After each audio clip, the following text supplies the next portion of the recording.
Founded in 1991 by patients, the FSHD Society is the largest grassroots network of FSHD patients, their families, and research activists. The FSHD Society offers a community of support, news, and information for the millions of people affected by FSHD worldwide. This is FSHD Society Radio.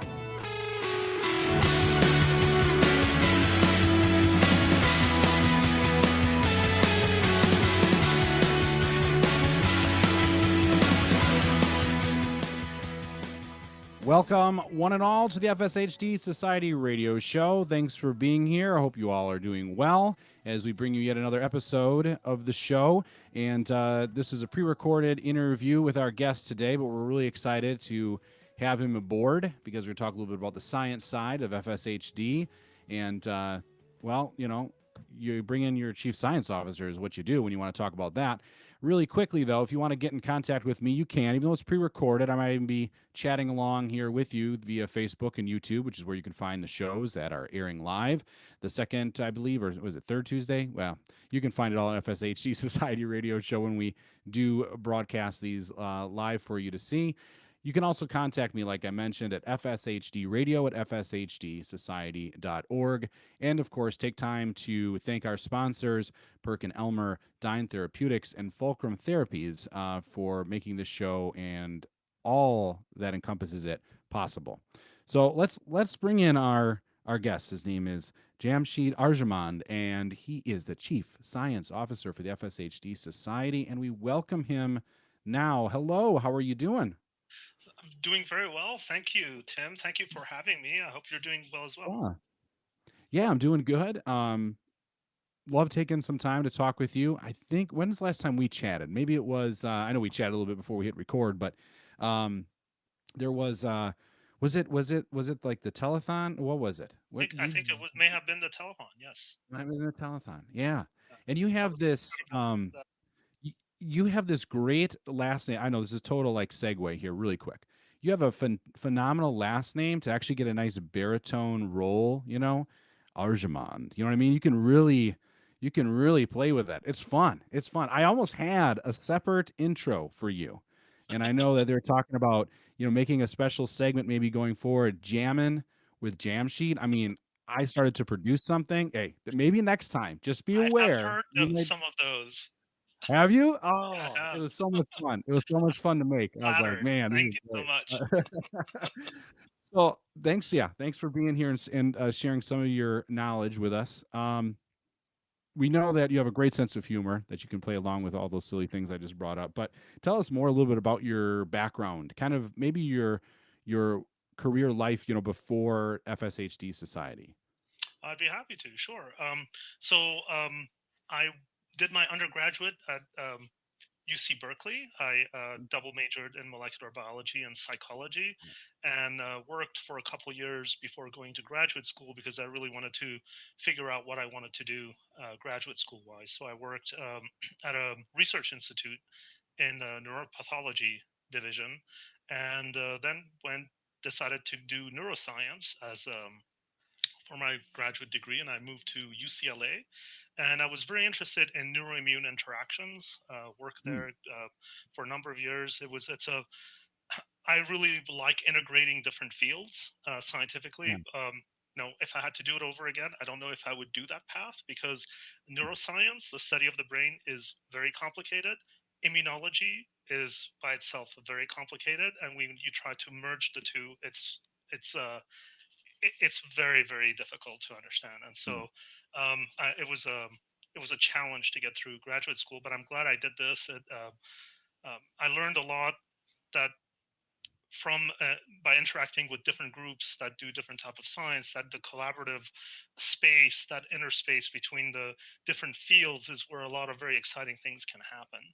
Mm, So for instance, I don't have any experience with this, but for instance, bioengineering, you have biologists and computational biologists or engineers working together, and they can do some really amazing things. So yeah. really been fascinated by that. My graduate work took a while to get through because it was challenging, but then I decided to see what was available outside of academia, as usually a career follows that you get a postdoc and then you get assistant professorship. And I just wanted to see what was available outside. So I joined a pharmaceutical company for a couple of years and Mm, worked on pain management and mm, discovering pathways to control pain. And after that, um, I went and I transitioned to a nonprofit sector, and I worked at a nonprofit group working on Huntington's disease for about 9 years. And there, I learned a lot of very interesting things about working with different groups. So both basic research, pharmaceutical companies, contract research organizations, and the foundation that I was working with had was almost like a virtual non biotech company. So we mm. had all the elements that you would find in a pharmaceutical company, and I got to interact with my colleagues and learn a little bit of what they do as well. So that was very useful. And after 9 years, I joined a startup biotech company that was using stem cell. Technologies to model different diseases. We both provided services, but we also decided that our platform was um, so user friendly that we decided that it'd be silly if we didn't try to do some of our own drug discovery using the models that we were creating. And one of the models that we had created was from stem cells was skeletal muscle. And one of the programs we started working on was actually FSHD. And so we had a Huh. program on FSHD. As most biotechs go, it's very challenging to go from a service model to a drug discovery model. You need a lot of funding for that. And our parent company was and transitioned and was purchased by a conglomerate that wasn't really interested in pursuing drug discovery. We were a small Oh, division of a larger yeah. company. So, and since I'd been working with FSHD and I already knew a lot of the researchers and I knew the field, I also knew the FSHD Society. It became a very and they were looking for someone. It just seemed like a perfect fit. I could continue working on FSHD, and it was bringing me back to that nonprofit sector where I had spent a large amount of my career, 9 years in the Mm, nonprofit sector, and I really liked being in that space because you get you're as a nonprofit you get to interact with everyone. Your drive really is trying to find a therapy to help the patient community. So you're that you that's the only motivation and to yeah. be working at a nonprofit, which is great.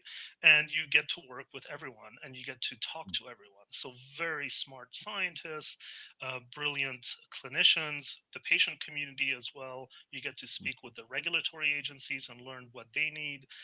And everybody is they're not competing against us, and they hopefully will see us as enablers and helping them. And so it's a really fantastic place to be. Wow. That is a great path to have you find your way to us. I mean, this is pretty Oh, I'm fascinating flattered. that you were kind of touching on it a little bit within that biotech side of things with stem cell. So then, how did that first introduction to the FSHD Society go? I mean, did like Jun Kinoshita or Mark Stone just like call you up? Did they take you out to dinner to get you a nice meal? I mean, did they really kind of woo you in? Um, actually, I actually got to know the FSHD Society earlier on. I think when I was part of the biotech company, because Mm. I met with Dan at a meeting and we were Oh yeah. talking about Dan Perez. So I had Mhm. gotten to know him. I also knew June. Um, actually, we as a small biotech company, I wrote grants to the Mm. FSHD Society as well as to some of the other organizations like Friends of FSH Research, because as a small company, getting a little bit of seed funding from a specialized nonprofit carries a lot of weight, especially with a board of directors that we're on the right Mm. path. And so, if you can get a little bit of funding from an organization, usually the board of directors from the company will approve, funding the rest of the Yeah. program and supporting Yeah. us. So we were in very close contact with all of the organizations and with a lot of the researchers as well, trying to um, learn from them, set up collaborations with them. So um, I think. we met. Mark may have just joined the FS. Mm, Mark Stone, the CEO and mm, president, had joined. I think one of his first tasks is with June. They traveled around the country and the globe, and they mm. met with all of the groups that were actively involved in FSHD therapeutic development. And so we met with them at that point, and I got to know Mark a little bit, um, and so that's how the relationship developed. Awesome.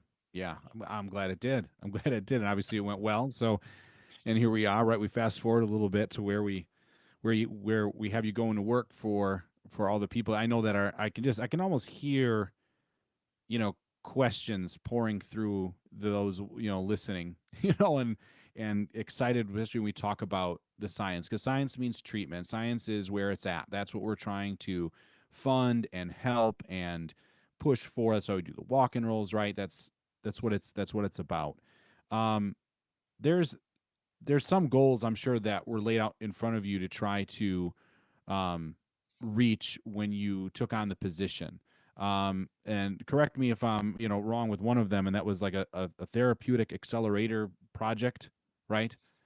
Yes, yeah, I'm happy to expand on that. Actually, that was one of the um, major selling points, I think, that really got me excited about joining the society. Mm, Mark and June had been trying to think about how can the society have the biggest impact possible to help therapeutic development. And Mark and June both have had experience. They've worked with different groups. June's been with the society for 9 or plus more years. She's been here a long time, and so there's different ways, and it really the ways that you can help advance uh, um, therapeutic development really varies by how much is known scientifically about a disease. So, mm, for a very rare disease where nothing is known about it, uh, what a group can do and be very effective is by raising funding and just funding a couple of academic labs to study it and learn a little bit about the basics of the disease goes a long way. Because mm. if we don't know anything about the basic disease, it's very difficult to think of Right. strategies to stop it. So the society, I think, initially with Dan Perez at the helm, um, did funded a lot of very basic research, and the gene was found, and I think there was a lot that was discovered over quite a span, and some with some great researchers did some major discoveries, and they found out that DUX4 is really at the crux of the disease, Mm, and it's the toxic gene of in FSH.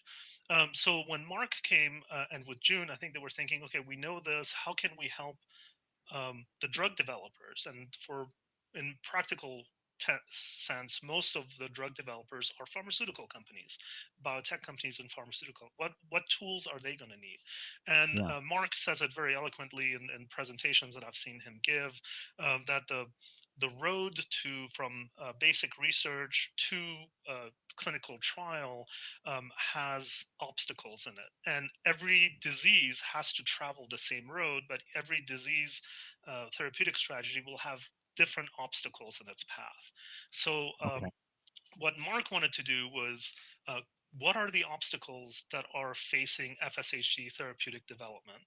Let's identify those, and then let's see what can we put together. How can we help solve um, those problems, and how can we reduce those barriers so every drug company that's in the space will have an easier path to bringing their therapeutic through a clinical trial and hopefully get it approved. Um, Mm, and so I really like that strategy because we're not actually going to be we're not trying to develop our own drugs. We're not trying to compete with the pharmaceutical companies. We're just trying to reduce the these obstacles and trying to address them. And everybody, all the pharmaceutical companies, have an interest in having these obstacles reduced because it's a mm. if we don't do it as a group, they're going to have to do it on their own, and Right. those are Right. resources. It takes time, it takes a lot of effort to address every one of those. And some companies may actually drop a program. They may be interested in working on FSHD, but they'll see, well, there's too many obstacles here, so we're just going to put this on the back burner and focus our energies somewhere else, and we don't want that to Mm, happen either.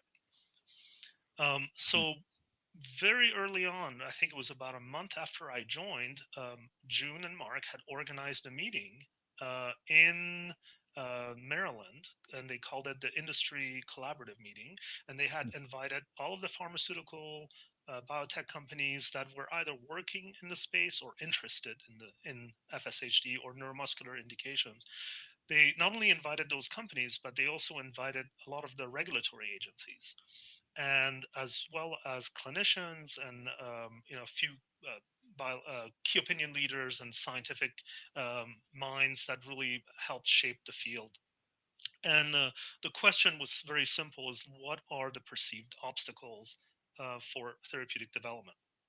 And and these basically became the initiatives that we are now focusing on and trying to solve. And we're trying to do this in collaboration with all of the groups that are working in the space, because they all have a mutual interest in seeing them resolved. Right. And then we learned a lot of new things along the way as well. So, for instance, it was the regulatory agencies that told us that it's really important for the FDA to hear from the patient community as to what it is that they need and how the disease is affecting them. Because even though the FDA is filled with very smart scientists and clinicians, they don't have expertise in all of the different disease areas. And one of the risks is, if they don't know anything about FSHD, is they may think that, well, we're going to I'm going to use the knowledge that I know about Duchenne's muscular dystrophy or limb girdle muscular dystrophy, and I'm going to apply the same criteria Mm. to FSHD, and those may not be directly applicable. And that basically was the impetus that we needed to really uh, set up this voice of the patient meeting that was held virtually last year in June. And so many of the patient community actually participated, and not only answered surveys but also participated during the live event, um, as well as send in their comment afterwards. We received a lot of comments. So June and a couple other people helped compile that into a report that was then sent to the FDA, and now it becomes the basically the starting point for the regulatory agencies when they want to, if they have a program to review on FSHD. That's what they're going to go. They're going to pull that report out. They're going to learn about the disease, what's important, and then they can better evaluate whether a therapy is addressing those needs. Hmm. So it sounds like all the um, pieces needed to kind of come together. Yeah, and voice of the patient was one of those huge pieces, and how important that report is. Absolutely, and that was something that we were planning to do. And then when Mm. COVID hit, we were thinking, all right, Mm. now what? And we actually were able to pull this off virtually. And my understanding is that we it went so well that the we heard from our we had some consultants that helped us with this project. The FDA kind of told them that this is the voice of the patient meeting for the FSHD actually became the gold standard, and that's what the Wow. was other groups, so other rare disease groups that were trying to run theirs, they could kind of model theirs after ours. So Yeah. that was really great to hear, and there was a lot of effort from a lot of people to make that happen. And I'm not taking credit for any of it, because June really um, did most of it. So Yeah, it was I was a part of that, and then knowing the feedback, like you said, was, I mean, it almost gave you chills, right? To say that all that hard work that June and so many people there put into it, then it became the gold standard. I mean, that's like hitting it out of the park. I'm a yeah, baseball coach, so I'm gonna throw that in there. And yeah, I mean, that's just perfect, right? I mean, what more could you ask for all that? So having, we all fundraise hard and we help out with, if it's voice of the patient, other things we have to do. There's been um also the cry out, right, for patients to get involved when it comes to um studies and those kinds of things. How valuable is that, even still, or even now? I mean, do we still need more people to get involved? Now with COVID kind of in some areas going down a little bit, maybe people are possibly looking to help again. Maybe there was a lull. Is there still a sure. need for patient participation from what you've heard?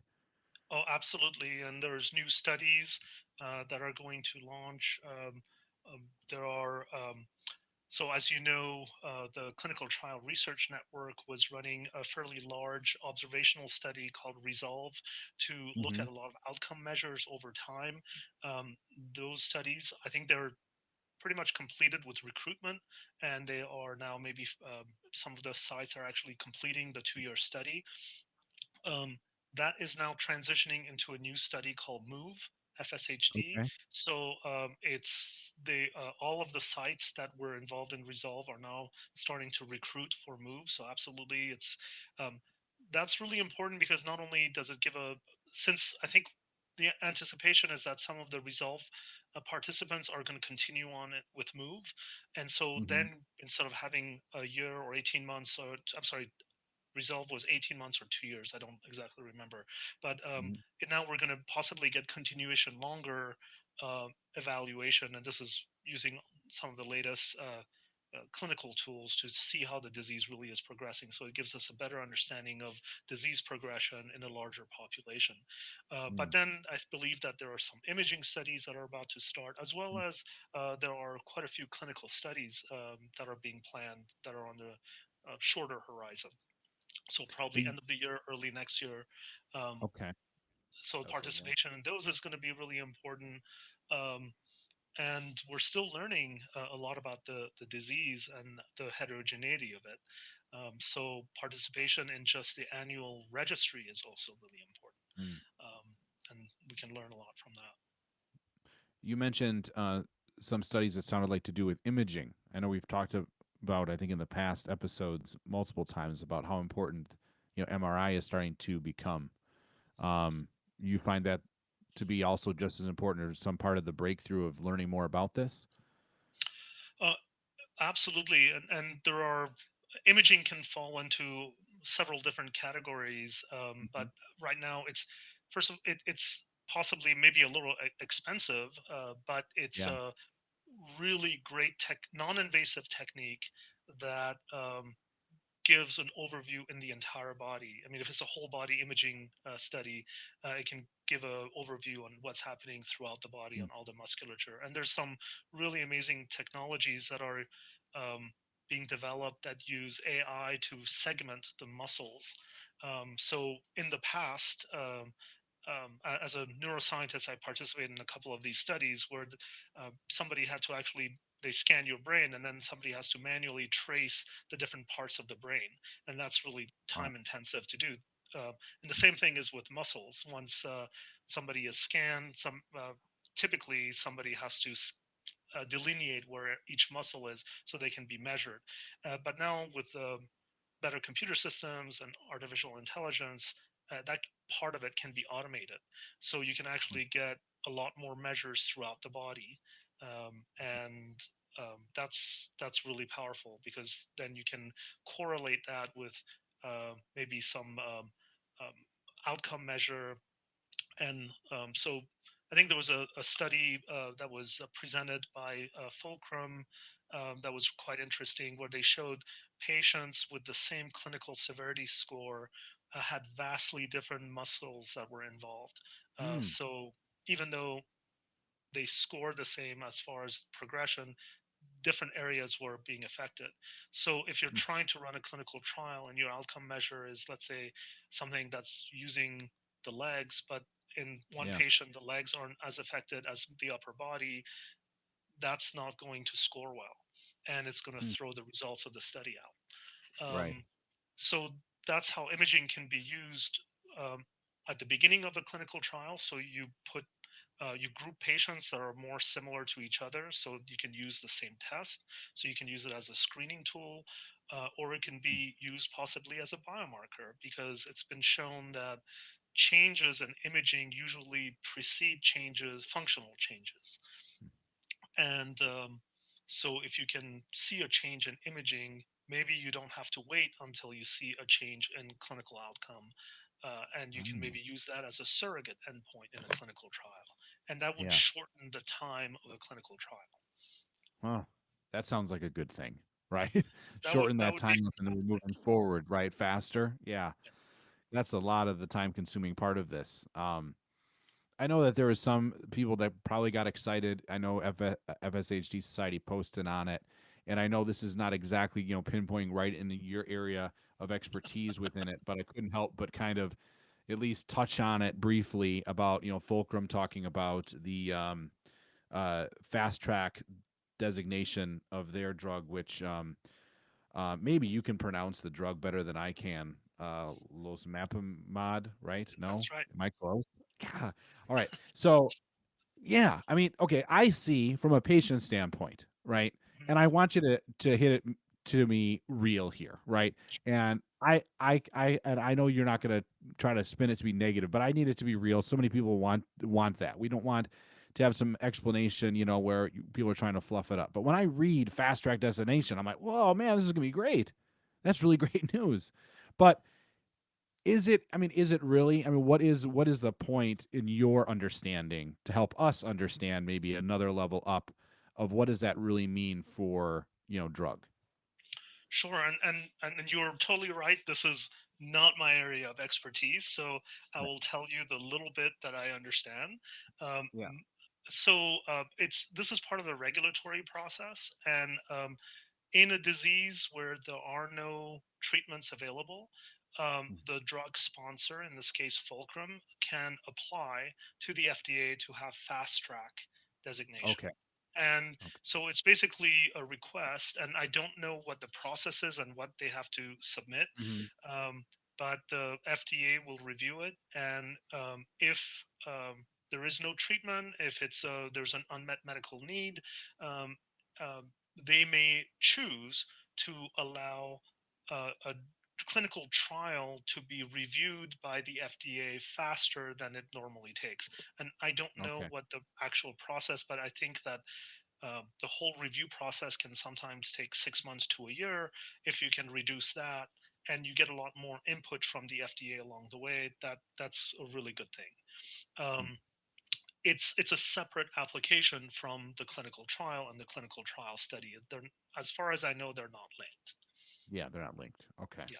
That's good. I'm glad you spelled it out because I know it probably got a lot of people. I don't want to say false excitement. I mean, still, there's positive within it. We just have to understand to what degree or level. Nowhere did I read within that the cure is coming tomorrow. It's not. It didn't make me feel like that, but at least there's some progress being made there.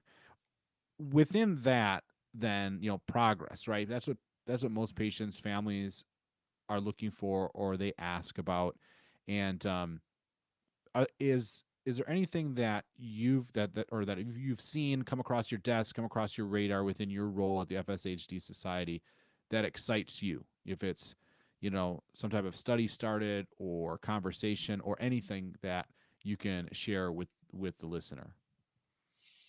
Oh, so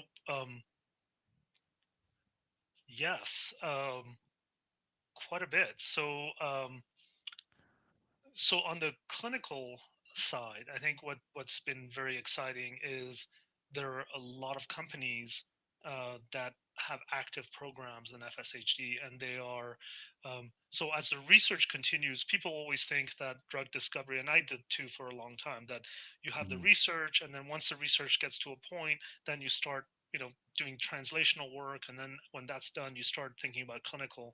That's not really in the Sure. real world how it happens. It's all kind of parallel. And Okay.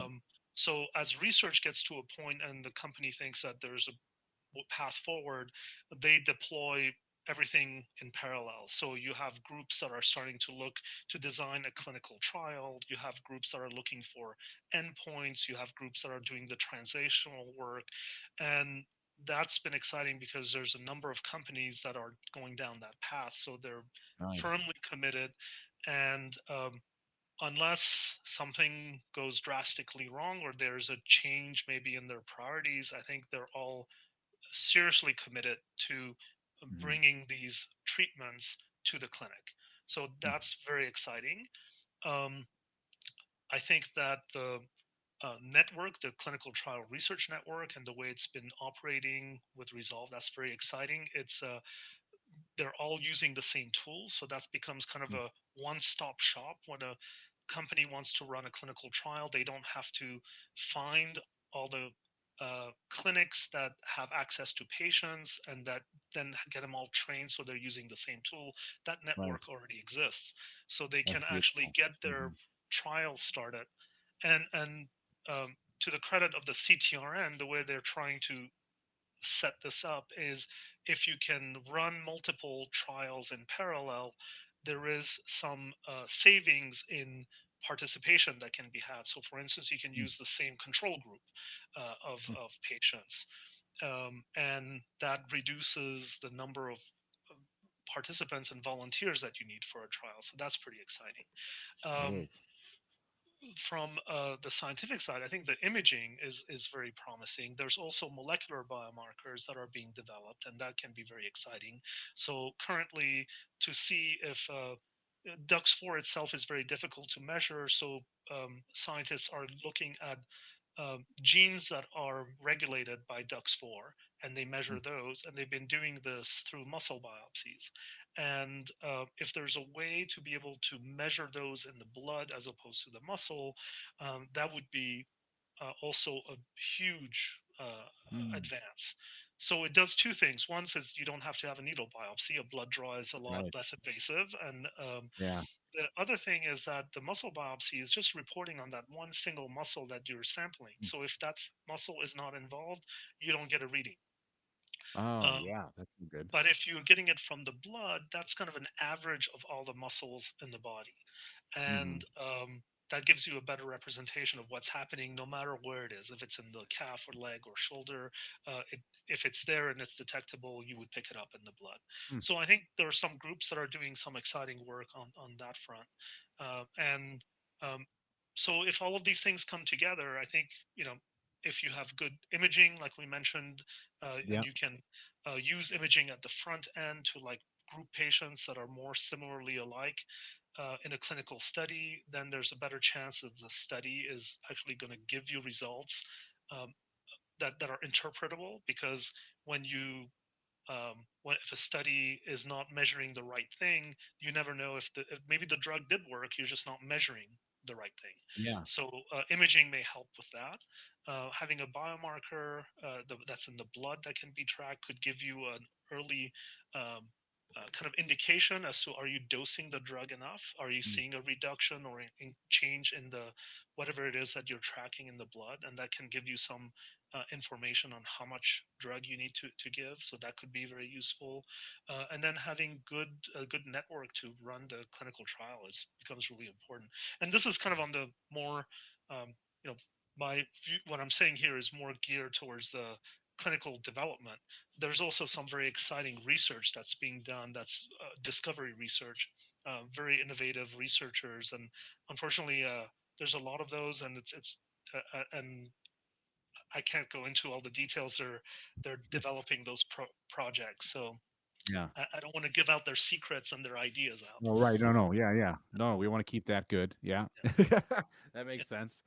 But there's more than one. So you're saying out there on that research side of it like that, Oh, right? there's we this last so two things that the society is now doing is we've maintaining doing supporting clinical basic research. So Mm. because of COVID, we ramped that down. We only had one grant cycle, but this Okay. year we're going to have two. And Nice. last year, because we only had one grant cycle, we received the largest number of applications, and there were a lot of grants that really Wow. were really good.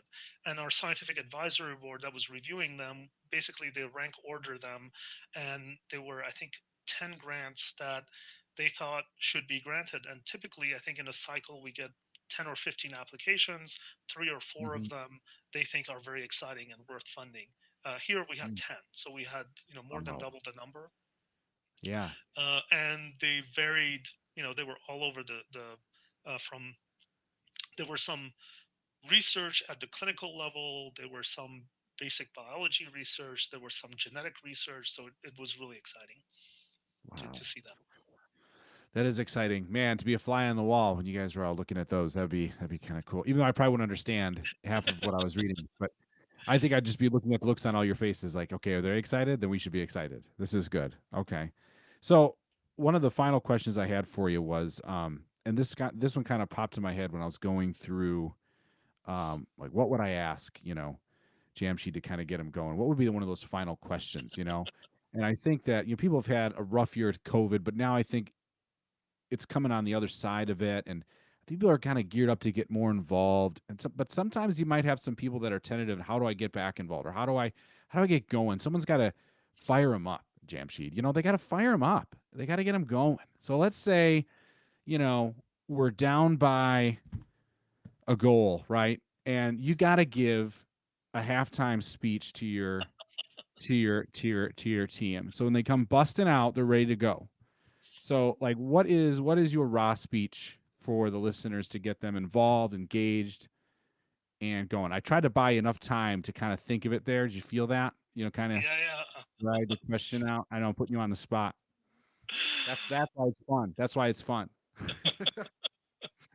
I wish I had coached a team, so I would have had that experience. Oh. Um,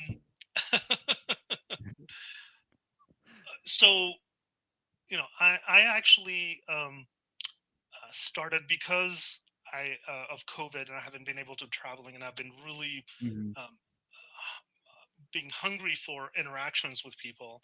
I Yeah. Yeah. started joining some of the chapter meetings, and just to Okay. meet people, because I think that normally I would meet them if I was traveling, but since I can't travel, I thought I would meet them virtually, and it's been Yeah. fantastic.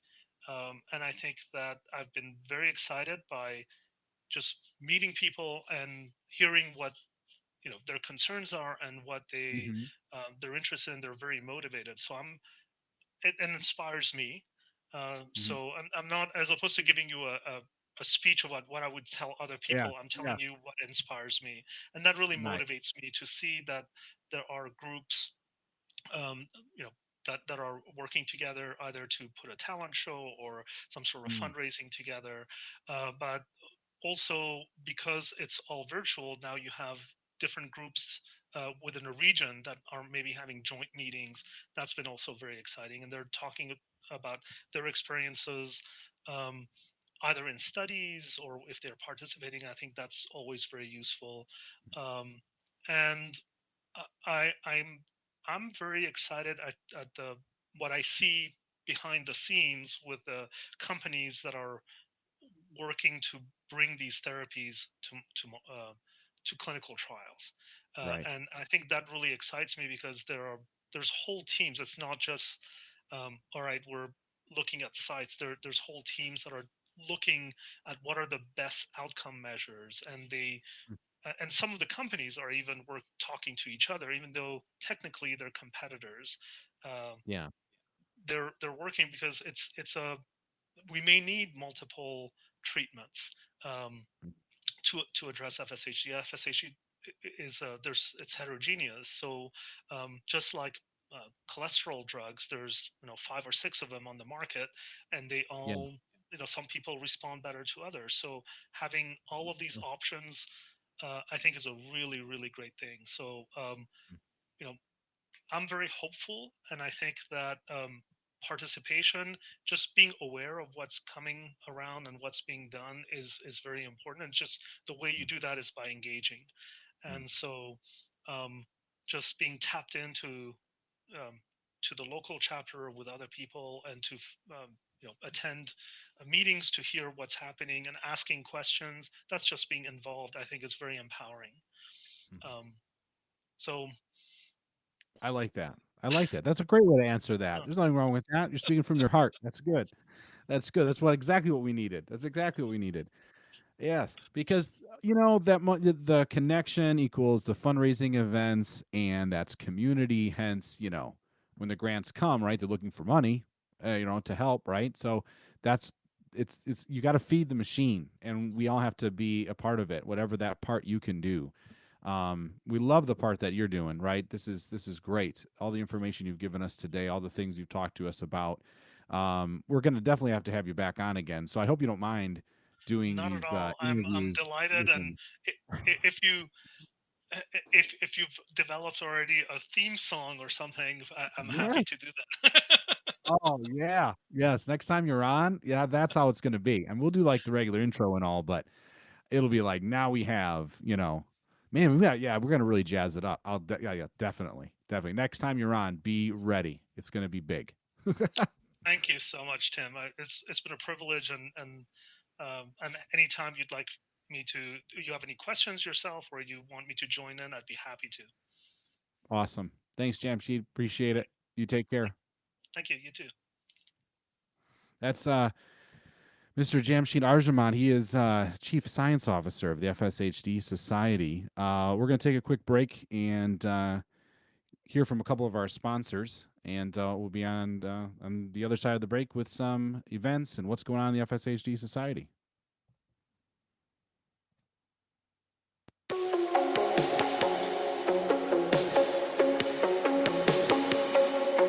Today's FSHD Society Radio Show is sponsored by Fulcrum Therapeutics.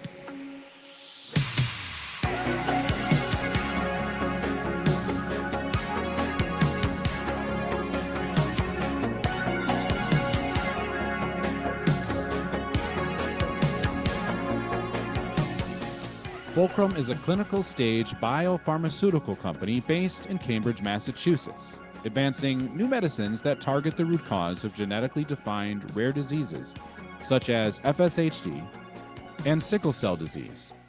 Fulcrum's approach to drug discovery combines insights from patients with rare diseases with the most advanced tools to identify and develop therapeutics that will target the root cause. For several years, Fulcrum has been honored to work with the FSHD community in efforts to build awareness of the impact of FSHD on individuals and families.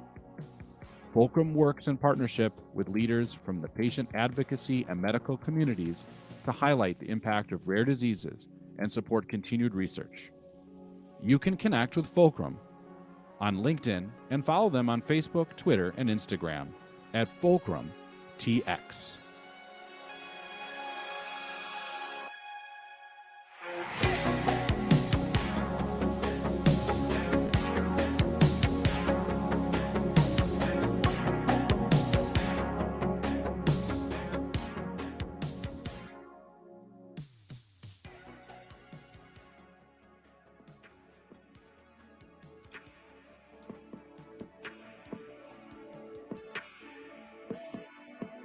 Today's podcast is sponsored by PerkinElmer Genomics, a market leader in biochemical and genomic testing solutions. PerkinElmer Genomics understands that obtaining a confirmed genetic diagnosis for FSHD can be difficult and frustrating experience for both patients and their families.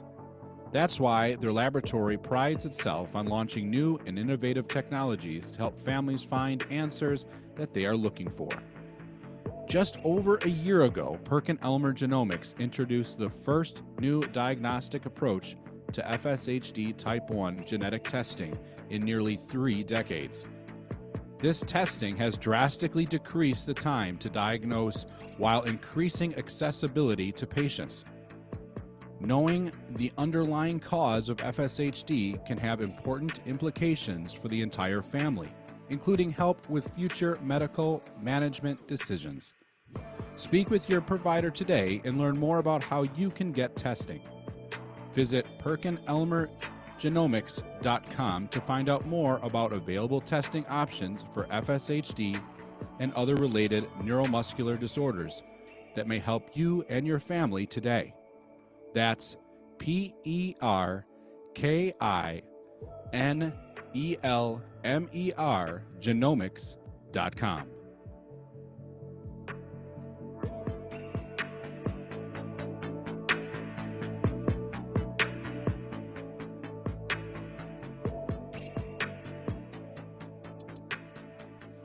Welcome back to the FSHD Society Radio Show. Thanks for being here. A special thank you to our sponsors and our guest today. That was Jamshid Arjomand, and he is the Chief Science Officer of the FSHD Society. And yes, next time he's on, we're going to share that really fun intro I created for him, the Jammin' with Jamshid. I think a reoccurring guest is in order. So what I need you to do, if we're going to do that, I'd love you to fill my email inbox, and I want you to go and send me some questions, and we'll start loading those up. Send me those at fshdradio@fshdsociety.org.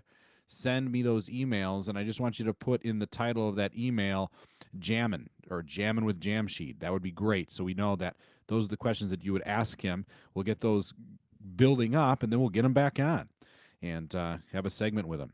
So thank you for him. Now let's talk a little bit about the events coming up. Ton of stuff coming up. I know we're in June as you're watching this show. And on June 12th, FSHD 360 is out there. The University of Florida, Gainesville is hosting that. That is an amazing event. You can already find the conferences out there. Everything is detailed out by the minute, it appears. The whole deal. We got genetics of FSHD, the role of the genetic with a genetic counselor, advances in genetic testing technology, rehabilitation, and FSHD. Their imaging, we're talking about that. A lot of things we even talked about today are going to be within this University of Florida Gainesville virtual FSHD 360 conference. I believe you do have to RSVP. That is sponsored by Avidity Biosciences and Perkin-Elmer Genomics, who is one of our sponsors as well. So thank you to them. On June 13th from 12 to 3 p.m., the Aloha FSHD Barbecue in Luau, Central Park East in the picnic shelter. So take a look at that. I think that's the Colorado area, I believe. Check out fshdsociety.org to know more there.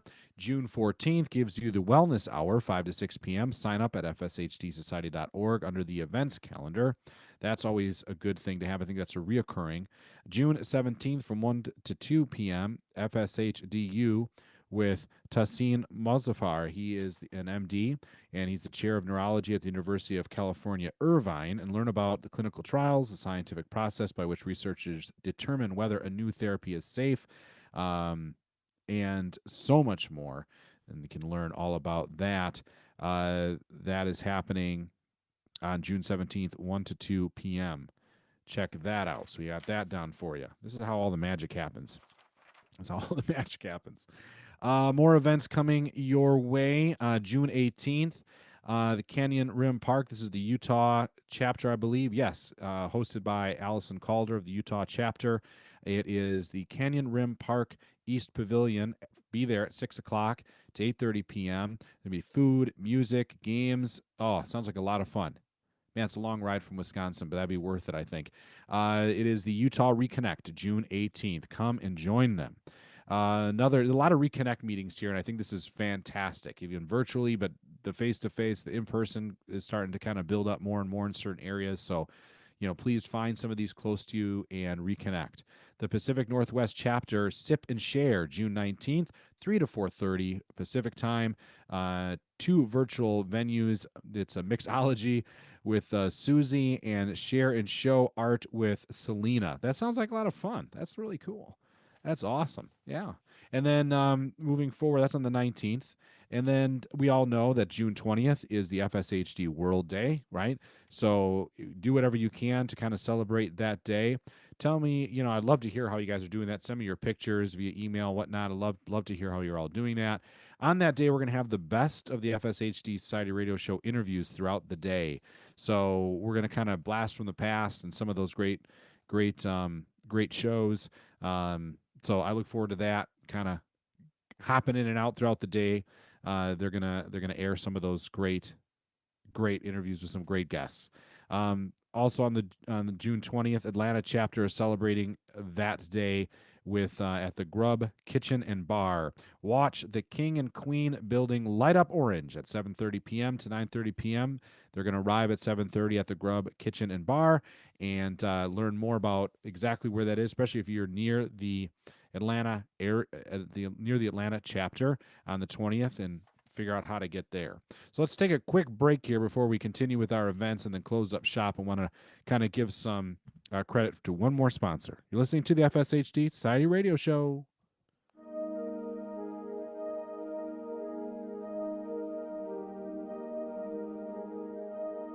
You're listening to the FSHD Society Radio Show.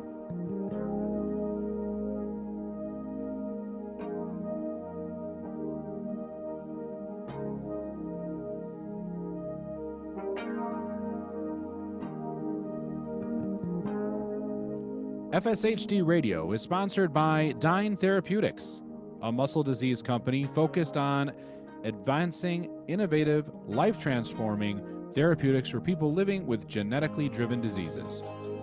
Dyne is developing a broad portfolio of therapies for muscle diseases, including programs in facioscapulohumeral muscular dystrophy, myotonic dystrophy type 1, and Duchenne's muscular dystrophy.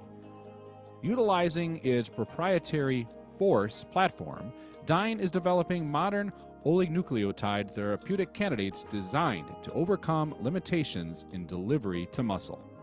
For more information, please visit dyne-tx.com and follow Dyne on LinkedIn and Twitter.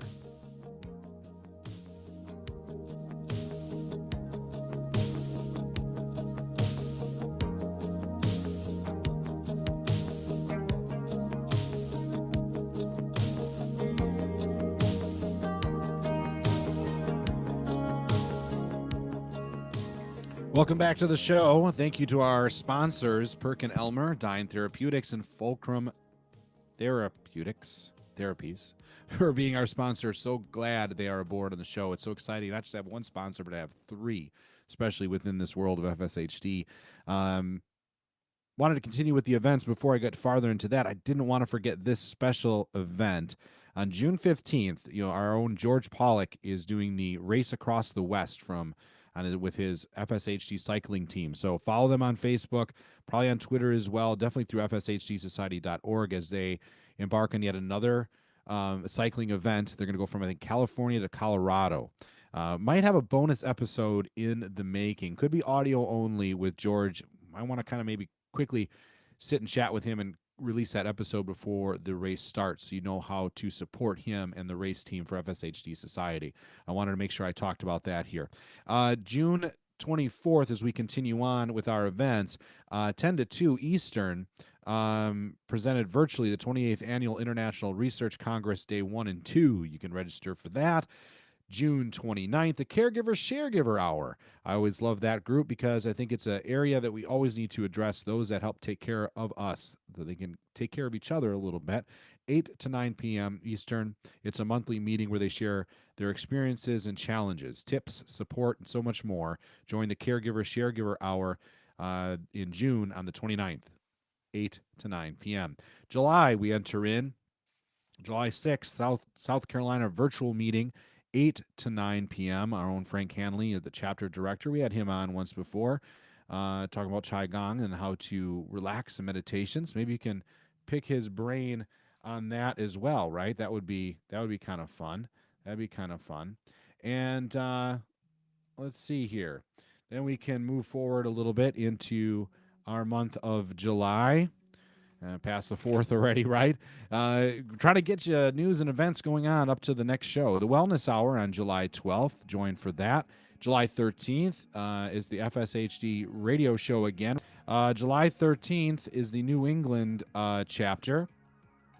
They are having a meeting from 5 to 6 p.m. East at the Wellstone Update meeting with Dr. Lawrence Hayward of the UMass Wellness Center.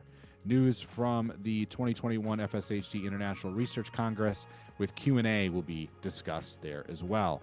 Wow, that's a lot of information, and I'm glad I could take the time to bring that to you guys. And it's always fun to chat and to get on air with you, even though this has been a little stretch of some pre-recorded shows out there. I'm sure at this moment possibly coming home from a baseball game, so I appreciate that you can live with the pre-recorded shows. So thank you all for being here. Thank you to our sponsors. Once again, Perkin Elmer, Dyne Therapeutics, and Fulcrum Therapies.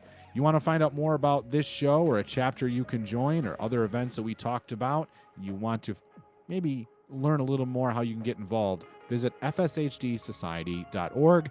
Send me those emails. It's never a bother. I'd love to hear from my listeners. That's how I actually got in contact with our guest coming up in July. So reach out to me, FSHD Radio at FSHDsociety.org. Thank you all for being here and everything you do. We'll see you next time. You've been listening to the FSHD Society Radio Show.